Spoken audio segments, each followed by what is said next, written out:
na raw patulan ni Caloocan City Representative Edgar Erice ang hamon ni Navotas City Representative Toby Tiangco na magpasa siya ng resolusyon para ipatanggal ang United Nationalist Alliance sa mayorya ng Kamara. Pero paninindigan ni Erice dapat magbitiw sa gabinete si Vice President Jejomar Binay dahil hindi naman siya kaalyado ng Pangulo. Narito ang aking report. Against me and my family before. Noong una, simpleng pagtatanggol lang sa kanyang pamilya ang tema ng privilege speech ni Makati City Representative Abigail Binay. Pinabulaanan niya ang mga akusasyong ibinato sa kanya ni Caloocan Representative Edgar Erice ng Partidong Liberal. Pawang kasinungalingan daw ang alegasyong ginamit niya ang kanyang PDAF sa kampanya ng kanya amang si Vice President Jejomar Binay noon at mapapatunayan daw ito ng mga records na nagpapakitang inilaan ang nasabing pondo sa mga lehitimong proyekto ng kanyang distrito.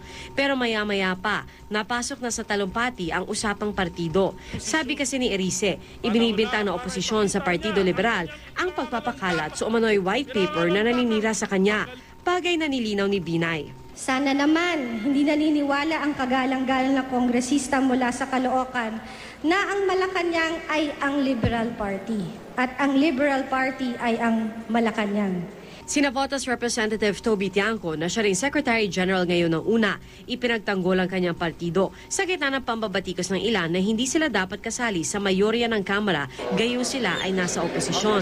Hindi ko makita kung saan nanggagaling ang pagbabatikos ng congressman ng Caloocan doon sa pagsama ng aking kapartido sa una sa mayorya.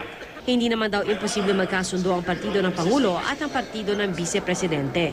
Alam ho natin na inihalal ng taong bayan si Pangulong Aquino at si VP Binay bilang Pangulo at Presidente kahit sila ho ay magkaibang partido. Ang ibig ho niya, sabihin niyan sa aking pagkaintindi, ang gusto ho ng taong bayan ay magtrabaho sila ng magkasama. Si Representative Erice ayaw patulan ng mga hamon ni Tiangco pero nanindigan siyang dapat magbitiw sa gabinete si Vice President Binay dahil hindi naman siya kaalyado ng Pangulo. Dapat pangatawanan niya na yung pagiging oposisyon at kung pangatawan niya yung pagiging oposisyon, dapat lumabas siya sa kabinete. Pinagre-resign. Ang panawagan ko, mag-resign siya sa kabinete. Ang kampo ni Vice President Binay hindi na raw muna sasagot sa mga sinabi ni Erice.